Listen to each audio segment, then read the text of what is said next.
दूसरी नौकरी। पहले मालिक ने शेख चिल्ली को ठीक काम न करने के कारण निकाल ही दिया तो शेख चिल्ली एक सेठ के यहाँ पहुँचा और हाथ जोड़कर सेठ जी से बोला, हुजूर मैं बहुत गरीब आदमी हूँ, आप मुझे खिदमत के लिए नौकरी पर रख लीजिए। सेठ जी ने कहा, ठीक है, मगर तुमको मुझे एक इकरारनामा लिख कर देना होगा। अगर तुम उसके अनुसार काम न करोगे या नौकरी छोड़ोगे तो तुम्हारे नाक कान का लिए जाएंगे। यदि हम तुम्हें नौकरी से अलग करने को कहेंगे तो तुम हमारे नाक कान काट देना। सब काम इत्यादि लिखकर एक इकरारनामा तैयार किया गया तो दोनों उस पर अपने अपने हस्ताक्षर करके सो रहे। सुबह उठते ही शेख चिल्ली ने सोचा कि रोज सर और दादी का काम बड़ा बेमौका है, इसलिए उनकी सफाई ही करवा देनी चाहिए। ऐसा सोचकर उसने पानी में छूना पीसकर डाल दिया। उस पानी में जब सेठ जी ने दादी को और उनकी स्त्री ने बालों को धोया तो सब गिर गए। सेठ जी ने खफा होकर कहा, ये क्या? शेख चिल्ली बोला, इकरारनामे के खिलाफ तो मैंने कुछ नहीं किया। सेठ जी की किताबों का बैग भी शेख चिल्ली रोज दफ्तर ले जाया करता था। एक दिन शेख चिल्ली ने वैसा ही दूसरा बैग बनाकर उसमें ईंटें भर दी और दूसरे दिन ले जाकर दफ्तर में रख दिया। जब सेठ जी ने बैग खोला तो हक्के बक्के रह गए और सबको हंसता देखकर बड़े शर्मिंदा हुए। अब सेठ जी समझ गए कि नौकर कुछ उस्ताद मिला है।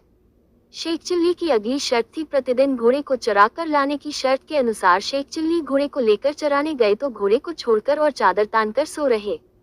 रात होने पर घोड़े लेकर वापस आए तो रास्ते में सौदागर बोला, क्यों भाई घोड़ा बेचोगे? शेख चिल्ली ने उत्तर दिया, हाँ साहब बेचेंगे, मगर 50 रू लेंगे। सौदागर ने कहा नहीं। तब शेख चिल्ली बोले, 40 ही दे देना, पर घोड़े की थोड़ी पूंछ काट लेने दो। शेख चिल्ली सौदागर से रूपा और थोड़ा सा पूंछ का टुकड़ा लेकर चल दिया और जाते ही चिल्लाने लगा, सेठ जी घोड़े को चूहे अपने बिल में घटित कर ले गए। सेठ जी आए तो उन्हें पूंछ दिखाकर कहने लगा, देखिए, घोड़े को खींचने पर उसकी पूंछ टूटकर रह गई।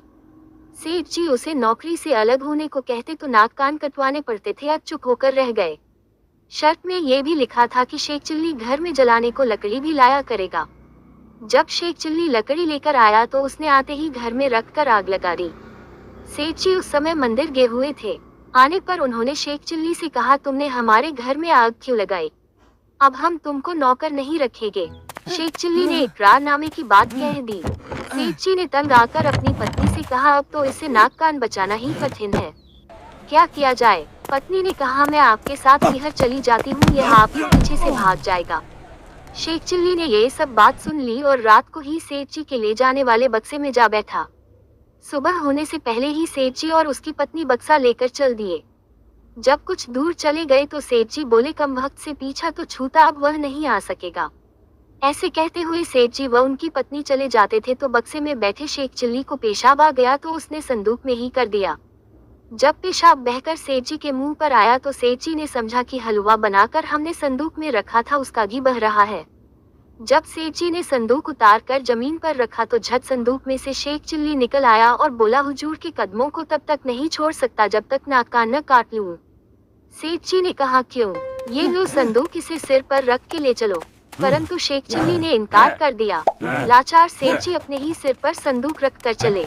जब ससुराल 1 मील रह गई तो उन्होंने शेख चिल्ली से कहा, जाओ ससुराल कह दो सेठ जी आए हैं, वो फला जगह पर बैठे हैं, उन्हें ले आओ।